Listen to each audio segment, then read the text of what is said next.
Thank you for your introduction. My name is Javad Azavi. I'm from NTNU, obviously not from Norway. So this is a work that I did when I was studying under supervision of Professor Filippo Berto, my current colleague. And the work is about comparison of additive part with the conventional one on a material that is written here, TI64. Here you can see the outline of my speech today. And first we start with an overview of metal additive manufacturing. As you all may know, additive manufacturing is fabricating the component layer by layer. But there are two main groups of additive manufacturing when it comes to production of metallic components. The manufacturing can be done either using direct energy deposition, which the powder should be shooted to the melt pool and the layers would be printed on top of each other. Or we have a powder bed with the techniques that you know them as SLM, DMLS, or EM. There we have a bed of the powder, and by adding these powder layers on top of each other and sintering selectively the area that should be sintered, we can have the ultimate geometry that we want. This additive manufacturing technique is being used for not only the typical components that we have in the lab for tensile test or the regularity test, but also for more complicated geometries that have variation of geometrical discontinuities. This complex component can be either produced with near net shape using additive manufacturing, or they can be produced and afterward, using the machining, we can get the final geometry. So as this introduction comes, we are going to also study the notch fatigue behavior of the material that we are going to compare and study. The main research objectives is to compare some material and mechanical characteristics of these two groups of material, the additive one and the conventional one. It starts from the microstructure, it goes to fatigue strength, notch sensitivity, and comparison of the failure mechanism in these two. And after that, we are going to use a classical model that is for conventional material, and then see if it works also for additive parts or additive material. Okay, starting with this experimental analysis that we had. As I mentioned, direct energy deposition is fabricating the additive part layer by layer without having a powder bed. So the powder is being shooted using the nozzles around the laser. Here you can see an animation that shows this fabrication procedure. The advantage of this technique, or direct energy deposition, is that it's quite fast, the layer height is quite large, but the disadvantage, thank you, quite on time. The disadvantage is the surface roughness, which is quite high, and we most probably need machining of the specimens after fabrication. So we use this technique using these fabrication parameters. The powder size was between 44 to 149 micrometer. Laser power was 325 watts. Head write speed is 0.6 meter per minute. Layer height is 0.5 millimeter. It's half a millimeter. As you know, the layer height in SLM technique, which is quite commonly being used by researchers, is just 30 micrometer or 40 micrometer. Compared to that, having a manufacturing technique that is 500 micrometer for layer height, it makes the procedure quite faster. And you can see the comparison with the other researchers on fabricating titanium with the same procedure. As I've been explaining so far, I kept saying direct energy deposition. Direct energy deposition has been divided to some subgroups, which is mainly the names that have been suggested by the company who is making the machine. The company that we use their machine is called, the procedure by them is called LENS, or laser engineering net shaping. So from now on, when I say LENS, I mean DED. because lens is a subgroup of a DED, or direct energy deposition. So we produce some prisms. You can see them here. And you can see the typical surface condition in these samples. They are quite rough. And in order to eliminate the effect of residual stresses in the components, we did some stress relief. We're keeping the specimens 1 hour in a furnace with 600 degrees Celsius. Afterward, in order to eliminate any surface roughness or subsurface defects, the specimens were machined, and 3 final geometries were obtained from the prisms. We had something called unnotched specimen, or smooth specimen, with a KT of 1.07. We had semicircular specimen, which is a notched specimen, and we had blunt V-notched specimens. So these 3 geometries are going to be used for our fatigue investigations. Going to the microstructure of the material. This is the microstructure of wrought, or conventional titanium. It is hot rolled titanium which has been annealed afterward. So what we see in this structure is appearance of 2 different phases. The dark phase that you can see is called beta phase. It's a BCC phase in the titanium alloy. And the bright one is called alpha phase. It's a bit difficult to see it in this picture, but we are going to see it in next pictures, that it has equiax or circular shape, alpha phases. And beta phases are just some decoration between the alpha phases. Well, this is for wrought material. What happens when we produce it with additive manufacturing? So this is what happens.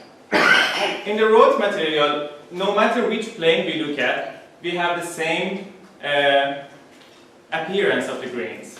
But in the additive one, as you can see, the grains are elongated along z-axis. And that is a typical thing in additive manufacturing, because the heat transfer in the sample, when it's being produced, is through the height of the specimen. And that makes the grains to grow along the height. So on the top we have equiax grains, and you see that the grains are quite elongated. But when I say grain here, I'm talking about parent grain, or what we call prior grains. If we look at these large grains from a closer perspective, we see this. So this is a parent grain. You can see it can grow up to 7 millimeters for a grain. It's large. But if we go a bit closer, it's a bit blurry here, but you see that there are some lamellar structure, Wittmann-Statten structure, and small presence of alpha prime structure, that is martensitic structure. That's because of the fast cooling during the additive manufacturing that we had. From one parent grain to another parent grain, the crystallographic orientation would be different. And we try to look at these features using SEM as well, to see if we can have a better observation. So in the picture A, B, and C, you can see 3 different regions of a parent grain in the additive part. You can see they are quite different. We can have really large lamellar structure, we can have fine Wittmann-Statten structure, and we can have a mixture of Wittmann-Statten and a martensitic phase. But when it comes to the wrought material, so the scale in all these are the same. So you can see that the size for one single grain is about 6 micrometer. And if you compare the size of the grain in this additive part, it can be less than 1 micrometer, depending where in the material you are seeing it. So the grains in the additive part were smaller. The shape of them were different. This is circular, these are elongated. So the morphology is different, and the size is different. Okay, we perform fatigue tests on the 3 different geometries that we have. And here you can see the Wöhler curves for the 3 different geometries that we have. Of course, when we have the notch induced in the specimen, the fatigue strength or the fatigue life at 1 million cycle or 2 million cycles is going to be reduced. So the notch is increasing, the the stress state or the stress level at that at the net section, and that would reduce the fatigue life. This is obvious. So these are the results that we got for lens specimen, additive one, and the fatigue strength of the specimen without notch was 482 megapascal.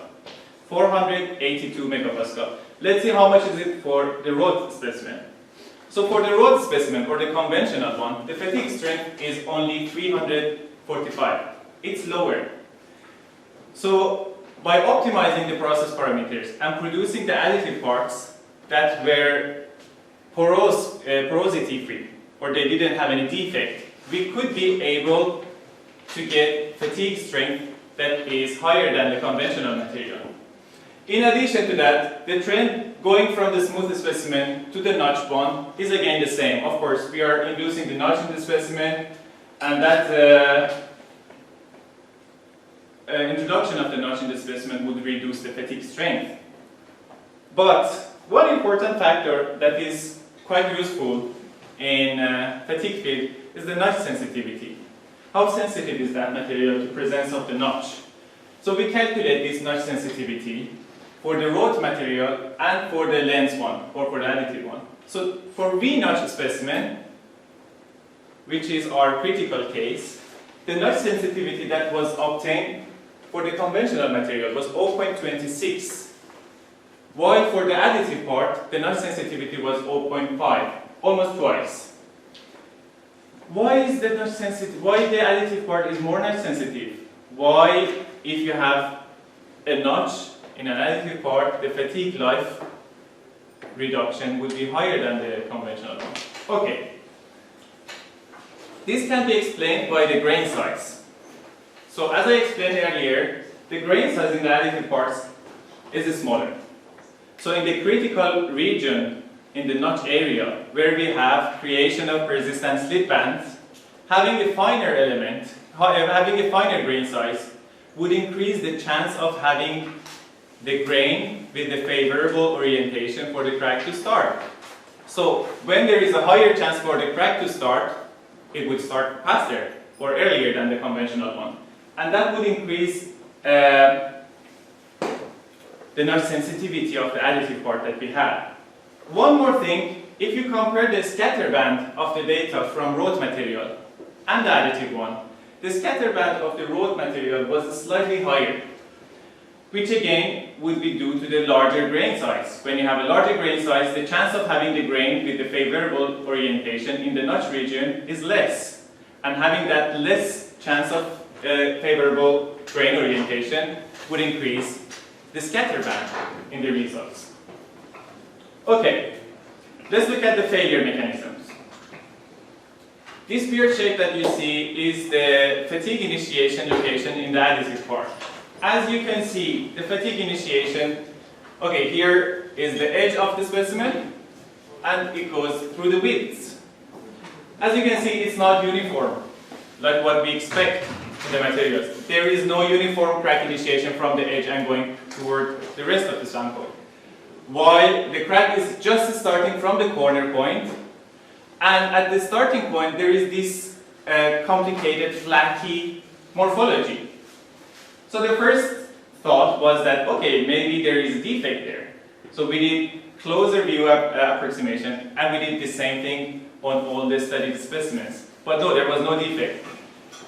Then the explanation for this is that the fatigue crack would choose the alpha cloning, the lamella. You know, there are different clonies of alpha phase.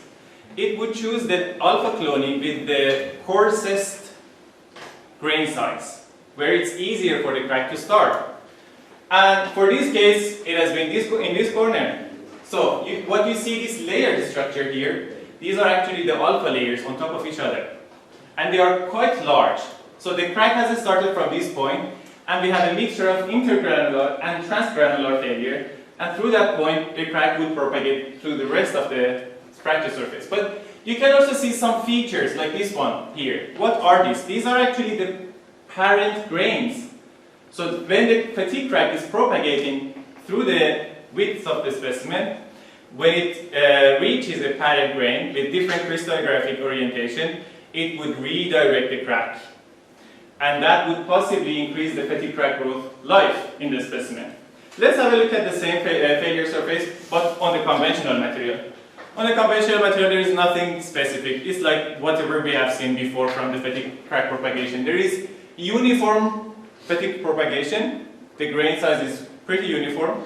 And so we see this. It starts from the edge of the specimen, and it goes toward the end of the width of the specimen. And one thing, in the ductile failure, from both the specimen that we have tested, we couldn't see that much of explainable difference between these two cases, so they were quite similar. But theoretical assessment, okay, now we did some observation. We saw that, okay, if you have right parameters, the fatigue property that we can get compared to the annealed conventional material can be quite supreme. Well, how can we predict it? So there is this strain energy density criterion. Most of you may know it. It's pretty boring, but it can be useful.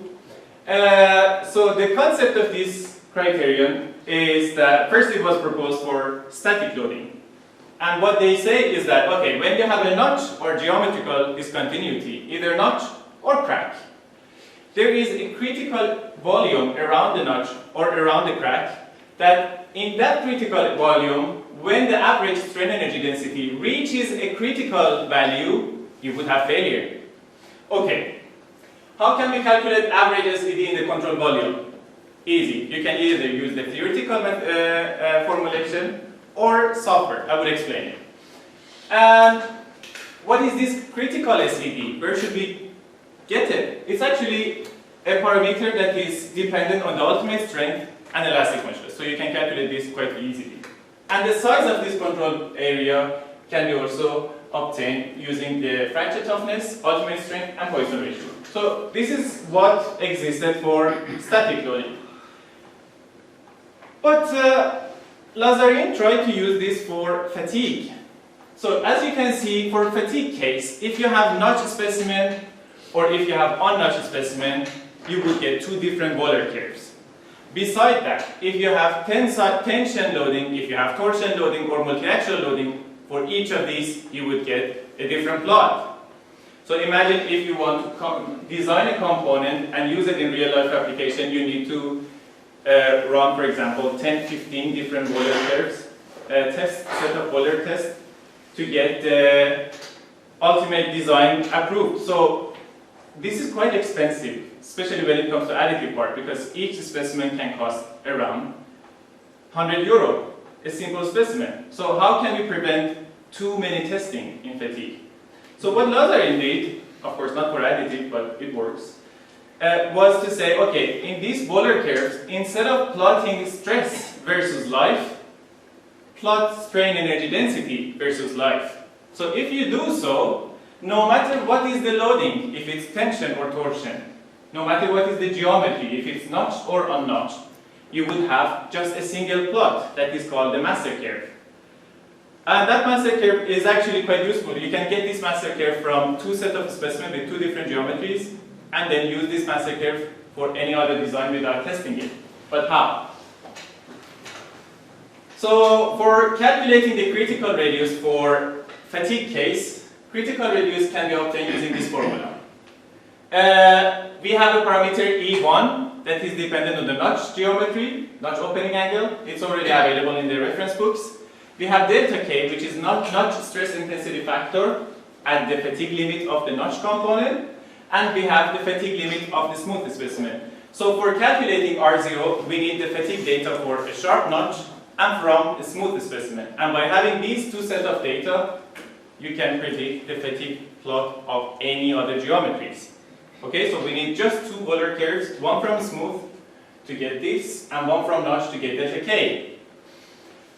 For calculating ASED or average strain energy density, you can either do it using the analytical way, or you can just simply obtain it directly from finite element method, which I did here.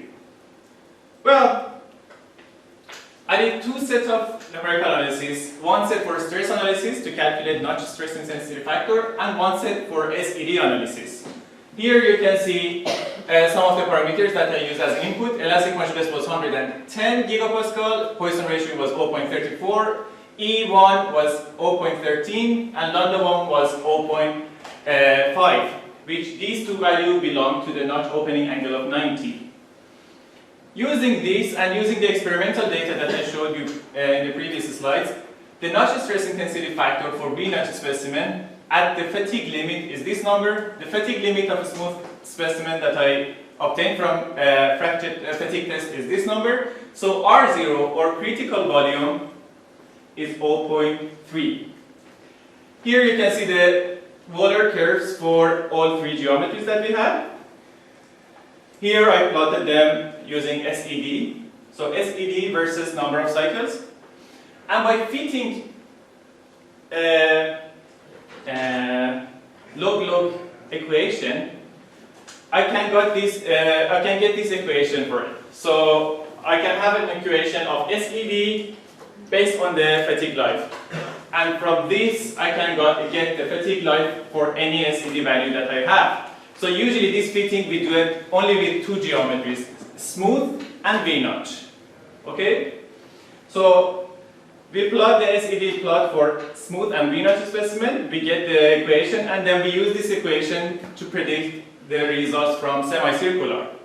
And you can see that the results obtained from the semicircular, they are in conservative side of the plot, so they are good in good agreement. We did the same thing for the wrought material. So you can see in the top, the 3D parts, and on the wrought, the conventional material. And you can see that the SED is working quite well, and here you can also see the equations. One important thing that is also mentioned by Sosi and Fatemi in their papers quite a lot is the grain size effect on KF, and consequently on notch sensitivity. So when you have finer grain size, KF and KT values are quite close to each other. Okay, so there is a higher chance of having notch sensitivity. So the material with finer grain size would be expected to have higher notch sensitivity, which is something that we also see here. But there is a thing, like in the books they mention that the difference between KT and KF is presence of a damaged volume ahead of the notch. But no one can explain this damaged volume or prove it using experiments. So what I did was to compare the critical volume from SED